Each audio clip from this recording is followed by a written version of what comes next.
ساکنان اشرف نماد امید و آرزوی خلق در اسارت ایران هستند که فریاد آزادی سر داده‌اند.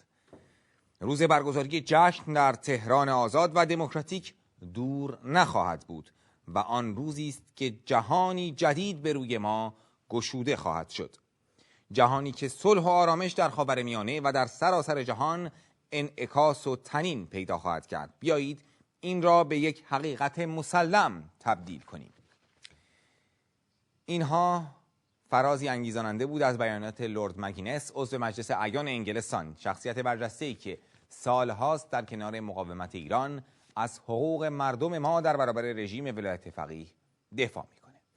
حالا اجازه بدید بخش‌های بیشتری از این سخنان رو از کنفرانس اخیر لندن با همدیگه بشنویم.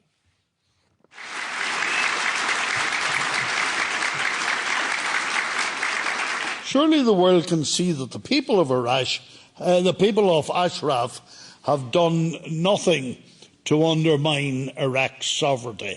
On the contrary, they've made every sacrifice possible, forgoing every right that they legally and morally had in order to allow a peaceful resettlement program to work. But instead, United Nations officials and United States officials, instead of mounting adequate pressure on Iraq for an independent and in-depth inquiry into those events in July 2009 and April 2011, were pressed by Iraq to sanction forceful relocation of its residents.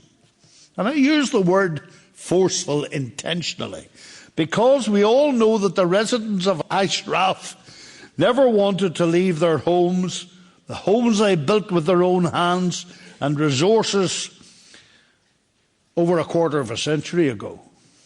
To the contrary, many of them had left such life comforts to go to the deserts of Iraq, to fight for freedom and to build up the case for freedom for their fellow countrymen and women.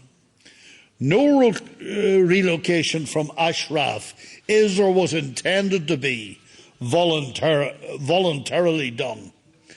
We are here today to tell Mr. Kobler and Mr. Fried that we will not approve of pressurising any more of the residents to move from Camp Ashraf to the so-called Camp Liberty.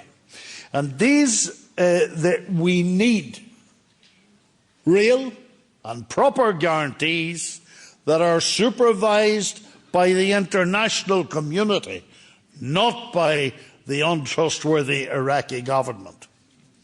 So the United Nations, the US and the EU, and again I emphasise, and especially my own government, must act. There must be an independent international monitoring force to actively oversee and implement those minimum guarantees that I've mentioned earlier. There must be no police stationed inside the area of the camp allocated to residents. Sovereignty does not mean a police station inside your home or inside my home.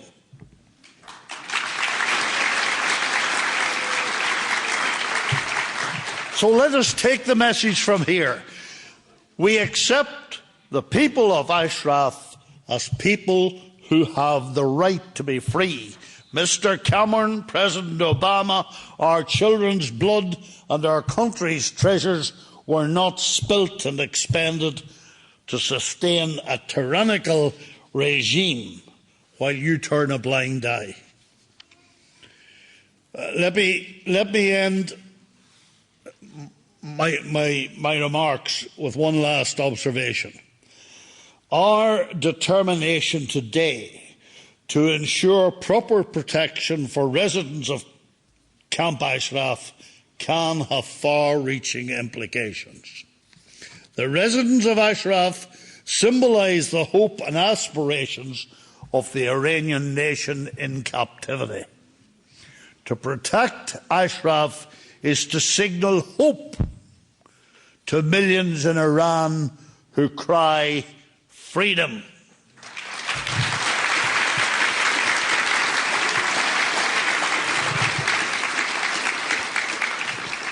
that can stir up a wind of change in Iran and herald the day when we together can celebrate a free and democratic Tehran. Such a day can open a whole new world of peace and humanity and stability in the Middle East that will reverberate around the world. Let's make that reality, not just a dream. Until that day, I salute you all. God bless you and our joint mission. Viva Iraq! Viva Iraq! Viva Ashraf!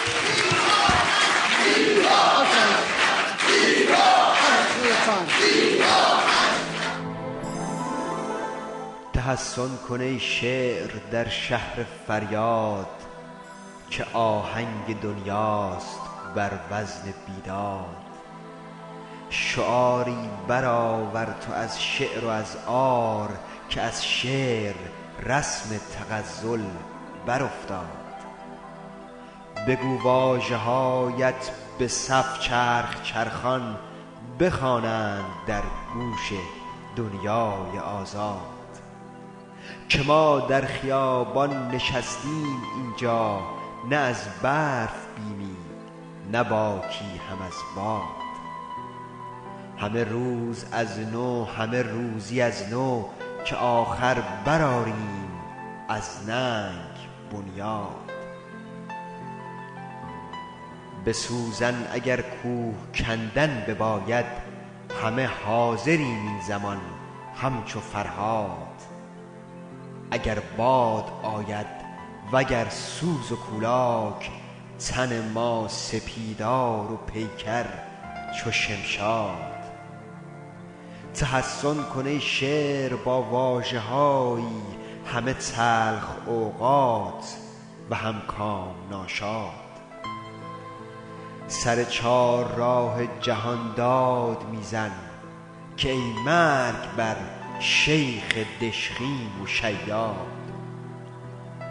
بیاموز از آن قلب‌های عزیزی که داد دفاع از کنام شرف داد.